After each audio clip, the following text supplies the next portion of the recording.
Yayasan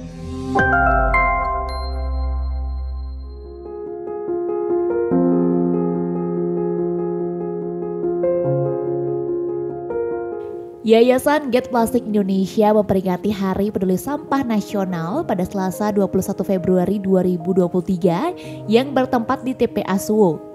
Peringatan kali ini diisi dengan refleksi bencana lingkungan dan kemanusiaan di TPA Lui Gajah pada 2005 silam.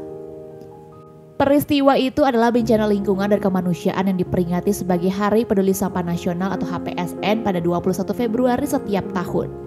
Melihat situasi di Bali, hal semacam itu bisa saja terjadi di TPA Suwung yang saat ini masih beroperasi menerima ribuan truk sampah setiap harinya. Sampah-sampah itu dibiarkan tidak terpilah dan ditumpuk menggunung tidak jauh dari pemukiman warga yang mirisnya juga bertahan hidup dari sumber bencana.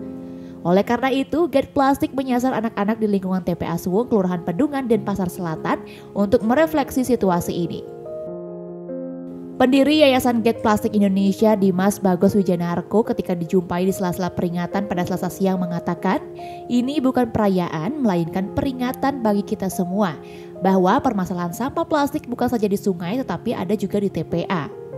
Jadi sebenarnya hari ini itu kita kan memperingati Hari Peduli Sampah Nasional ya, yang peringatan itu sebenarnya karena terjadinya ledakan di TPA Lui Gajah 2005 gitu. Jadi Get Plastik tetap konsisten akan terus melaksanakan peringatan, bukan perayaan, tapi menjadi sebuah peringatan buat kita bahwa permasalahan sampah plastik itu bukan hanya ada di sungai tapi di TPA juga gitu. Untuk hari ini kami memperingati, kenapa kami memperingati Hari Peduli Sampah Nasional ini di TPA Suwung gitu. Ini juga untuk mengingatkan kita bahwa sebenarnya kalau bisa mengolah sampah plastiknya ya kita nggak perlu TPA lagi gitu selanjutnya. Gitu. Jelas Dimas, peringatan HPSN disengaja menyasar anak-anak dari Rumah Singgah dan Pusat Pemberdayaan Wanita Suwung atau Suwung Community Center. Sebab pendidikan peduli sampah harus dimulai sejak dini guna membangun kebiasaan.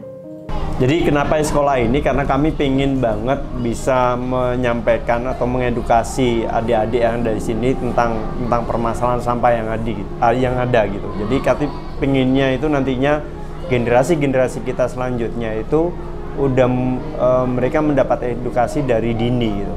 Dari mereka kecil gitu sampai akhirnya mereka besar, mereka udah mulai terbangun habit gitu.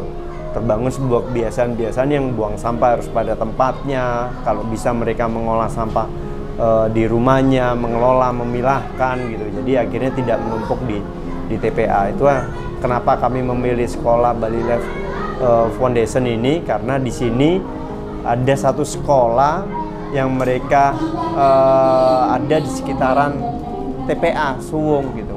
Mereka ada di dalam TPA Suwung. Meskipun demikian, anak-anak yang terdiri dari sedikitnya 40 orang itu ternyata sudah cukup melek dengan jenis sampah bahkan permasalahannya. Situasi ini antara prestasi dan ironi lantaran di tengah kesadaran mereka yang tinggi terhadap sampah akibat situasi alamiah. Usia mereka terlalu belia untuk memikul risiko ulah orang yang lebih tua dari mereka. Sebenarnya kalau secara kita berbicara edukasi itu menjadi sebuah prestasi gitu, ya kan? Gitu, suatu knowledge, pengetahuan, sehingga mereka juga nantinya akan bisa memahami gitu. Tapi kalau dibilang ironis, ya seharusnya mereka kan nggak punya kapasitas untuk mempelajari itu gitu, ya kan? Bukan pelajaran yang penting, tapi karena keadaan bangsa ini yang nggak kunjung membaik dalam sistem tata kelola sampahnya, ya mereka wajib untuk mengetahui itu sebenarnya. Gitu, seharusnya mereka bermain di tempat yang lebih sehat, bermain di tempat yang mendapatkan pengetahuan selayaknya sesuai dengan usia mereka. Dimas juga mengatakan mereka adalah anak-anak yang berada di dalam lingkungan TPA Suwung. Sengaja diputarkan film soal kejadian di Lui Gajah agar mereka bisa melihat dampak dari sampah ketika tidak diolah secara profesional. Selain pemutaran film, refleksi HPSN juga dilakukan dengan pengenalan 7 jenis atau kode sampah plastik dan macam-macam produknya melalui permainan. Yang pertama tadi kita nonton refleksi video, kita nonton tentang video bagaimana sih kejadian yang terjadi di Lui Gajah itu, biar nanti masyarakat itu bisa, atau adik-adik yang ada di sini itu bisa melihat secara langsung tuh kejadian yang ada di TPA Lui Gajah gitu. Kan tadi juga banyak yang menyatakan adik-adik bahwa mereka terharu gitu melihat yang terjadi di TPA Lui Gajah, dan mereka nggak mau itu terjadi di TPA Suwung gitu. Dan yang selanjutnya ada edukasi tentang games. Jadi kita memainkan games yang dimana itu adalah kita memilah jenis sampah-sampah plastik. Ada 7 jenis sampah plastik yang kita pilah. Nanti adik-adik suruh nyari sampah-sampah itu. Jadi mereka udah tahu nih jenis-jenis sampah plastik yang mereka harus pilah, harus kelola, dan harus olah sampahnya. Anak-anak dari orang tua yang berprofesi sebagai pemulung ini juga dikenalkan dengan mesin pirolisis GPM Prototype 13. GPM atau Get Plastic Make It ini merupakan mesin pengolahan sampah plastik berbagai jenis menjadi solar dan bensin dengan angka oktan mencapai 92 atau sekelas Pertamax. Anak-anak usia PAUD hingga SMP ini dikenalkan proses konversi sampah plastik menjadi bahan bakar dengan metode destilasi kering padat gas cair. Selain itu, residu dari proses destilasi kering ini yakni bubuk karbon bisa diolah menjadi kerajinan. Manfaat residu GPM itu dipamerkan kepada anak-anak melalui kegiatan menghias residu karbon menjadi souvenir.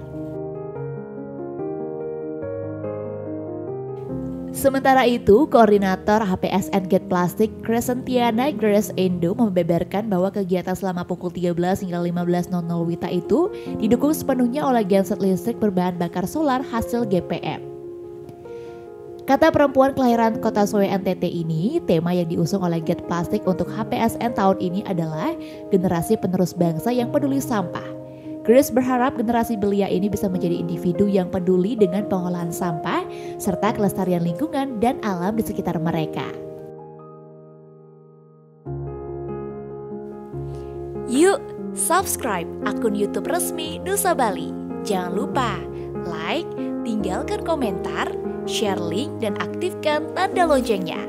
Dapatkan informasi terkini seputar Pulau Dewata hanya di Nusa Bali TV.